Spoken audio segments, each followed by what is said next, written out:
Hello and welcome to season 2 of the Academy, driving women entrepreneurship and expanding business frontiers. On this premiere episode with me is the CEO and proprietress of Casing House School, Mrs. Omomi Adesipe. It's great to have you with us on the Academy, ma'am. You're welcome. All right, so could you please share with us a bit about your professional background and how you started Casing House School? My professional background, I studied industrial relations and personnel management of all things. But somewhere along the line, my third year in university, I got the call, so to speak, to start up a school. How did I start up a school? Purely, well, there's been an innate desire to work with children. But you know, like it is here in Nigeria, teaching profession is not a glamorous field. And it's something I've always run away from. But we got talking one day, I was discussing with my mom about what she will do after retirement. And as we were discussing, we broached on the subject of her starting a creche or a preschool. And, you know, I was talking with so much passion and interest. You would need to put this there, you need to put that there. And we had laid down the plan for a good school and everything like that. And by the time she got up, she was like, you start it. So I was like, me, we're talking about you. I'm not the one retiring. You are the one retiring. It's your plan. She said, no, you've shown so much passion in this and so much interest. It's your call. You take it over. And by the following morning, my dad came. I met my dad at breakfast table and he was like, I hear you are going to start a school. And okay, we have a property in Magodo. You go and take it over. And they had laid down the plan before me. So it's something that found me, really. And since industrial relations and personnel management, I have gone on to study Montessori. I have gathered experience working with other schools. You know, those were the initial things I did at that time that has prepared me for where we are now. So that's basically my... But what exactly is Casing House School into, and what age? Casing House School nurtures children from 0 to 10 years presently, although we have a vision of going into secondary school much later. But right now we nurture children between the ages of 0 to 10 years old. So that takes us from creche, preschool, and primary school. Wow. Okay, but how long has this school been in existence for? The school was founded on the 20th of October 2000, so we've been in existence for about 14 years. Wow. 14 years. 14 years. Okay, you are. I must say, you're a really experienced entrepreneur. Business is very wide. It's a very wide terrain. We all have various business interests. Even in education, the field is wide. Some are called to start off schools. You could be, even if you're going to start off a school, it could be in the tertiary end of things, it could be in the secondary, it could be the primary, it could even be a creche or nursery school, it could even be a catering school or a vocation school. You know, you could even be called still in the field of education. You could even be called to write books or to go into consultancy. So you really must be able to identify to the last digital point your specific area. Even if you're setting up a nursery and primary school, like I have here now, you really have to be able to each school has its own distinguishing factor. So an entrepreneur must, first of all, be able to answer the questions. What is my specific area of calling? Because I believe that success starts first from within, to without. You know, the business terrain is war. It's like a war zone. And when the challenges arise, it's really your passion that keeps you going. So an entrepreneur must be able to know, what am I passionate about? What problem have I been called to solve? The second thing I believe that every entrepreneur must know or have knowledge of, what are my strengths and weaknesses? You know, still on passion, still on the individual here. You have to know where your areas of strength lie, where your areas of weaknesses are. And then you must be able to identify what your assets are. You know, assets being the opportunities available to you. It could be in terms of financial resources, it could be in terms of physical resources, it could be in terms of human resources. You know, sometimes you want to go into business and you don't have the means, you don't have the capital to start off with. Your goodwill so to speak, are assets that one can leverage on to get into business. So you have to be able to identify. I know so many people who want to start, probably they have 100,000 naira and they want to go into business, and the first thing they go looking for is a location. And location is not really the starting point. You could have a car that could function as your shop, you know. So that is an asset in that area. An entrepreneur must be able to, I want to go into education. I don't have the money to start off with. Could I begin with a home lesson? You know, the house where I live in, my premises, my neighborhood, the people that know me, the people I interact with, those are my assets. So I believe those are the things that any entrepreneur should first of all be able to iron out at the very beginning. That is what will give you an inroad into business. That's okay. But looking at you when you started up in terms of capital, how were you able to come about that? How did I come about capital? When I started off, the first thing I identified, like I said, my passion. Passion was the first thing. I did not even know I have it. It was identified on my behalf. Then starting off, it was during ASU strike, my third year in university. When I accepted the call, so to speak, the first thing I need to do was to apprentice myself, so to speak, to other schools owners.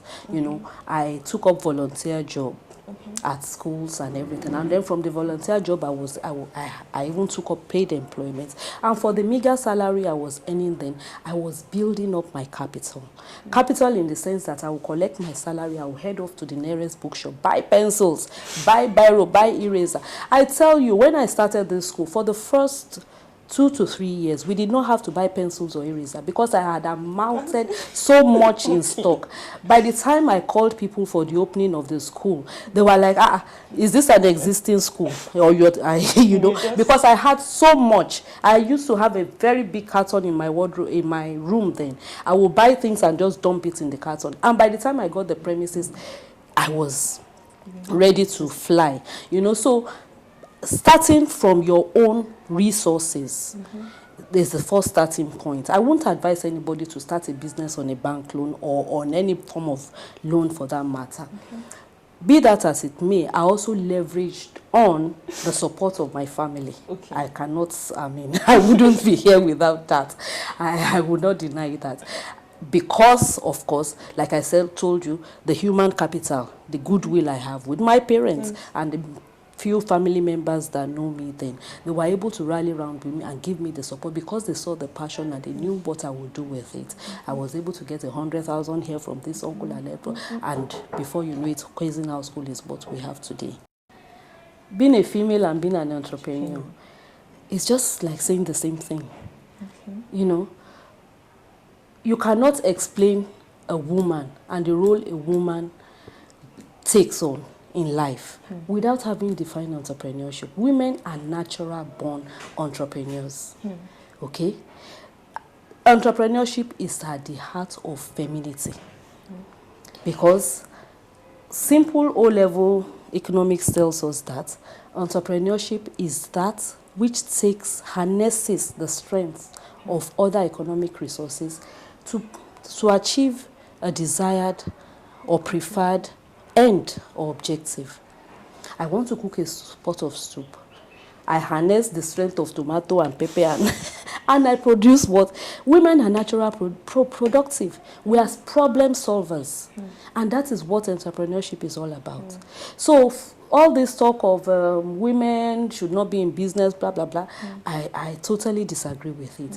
And I've taken my time to look through history and traditions of our people. And I find it so strange. I wonder where that idea comes from. Because all you need to do is take a trip to just Abeokuta there. You will see industries, age-old industries that have been established by women. The Adire thing, it's women that started this and it's women run. The people that make this locust bean, it's a women industry. Take a trip to Osun State. You will see women producing industries, palm oil. You know, these are age-old industries that we can leverage on because it's not even to show us that it's not even in our culture that women should not contribute to society. Women have a right to be in business. Women have a right to contribute to their environment. What the educational sector in Nigeria needs at this time is serious, committed leadership at the national level. Leadership in the sense that we need to have policy drivers that know what they are doing, that can link education to national development. You know, we need to be able to drive our education, the scope or the sphere of our education in line with who we want to be as a nation. If you look around you these days, we have schools who have given up hope or who have lost confidence in the Nigerian curriculum because the Nigerian curriculum seems not to be addressing some salient issues. We have schools now flying the banners of foreign countries in their front because they subscribe to national curriculum, forgetting that this curriculum, national curriculum of Britain, America, or wherever, are targeted to solving their own national problems, not Nigerian problems. We have schools in this country that are teaching Nigerian children to the history of Great Britain. We have schools in this country that are teaching Nigerian children how to count, how to transact business, currency in pounds and pence, you know, because all this is happening while the people at the helm of affairs pretend to be looking the other way. We need to address our national problems through education. We need to raise through education a new generation of Nigeria. We have to be serious. We have to have people who are thinking at the helm of educational affairs. We need to have good textbooks that children can relate with at this day and at this time. You know, I have a lot of suppliers coming in, bringing in textbooks, and I look at some of these textbooks and they are still village scenes. We're still looking at textbooks that are talking about somebody coming to Lagos to go to visit an airport. In this day and age, we need to have our textbooks updated. We need to have modern technology at hand, and at the same time, as a business entrepreneur in the field of education, I believe not just for education but for businesses in Nigeria generally, there has to be access to finance at a good rate. Okay. At a not just at the rates which, because our policymakers need to understand that it's this small to medium scale businesses that drive the economy of this nation. And without the small to medium scale businesses or enterprise, then there is no economy. So, and finance is to any business like blood is to the human body. So if there's no finance, there's nothing. Now, the next thing for Gazing House School is that we are moving into our secondary school phase. And the secondary school phase, we're going to be focusing more on entrepreneurship, more on personal development. We're not just raising people who are academically trained, but who cannot deliver. We are training, our focus is to raise a new generation of Nigeria who are thoroughbred in values that they subscribe to honesty, integrity, you know, who live this value through and through.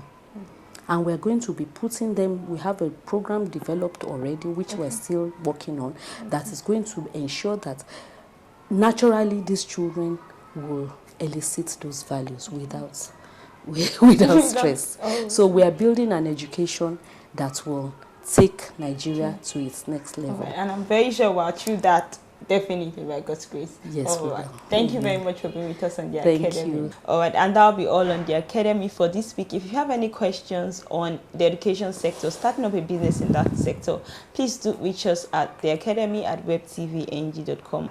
Thank you very much for being with us on the Academy this week. Till next week, thank you so much for watching.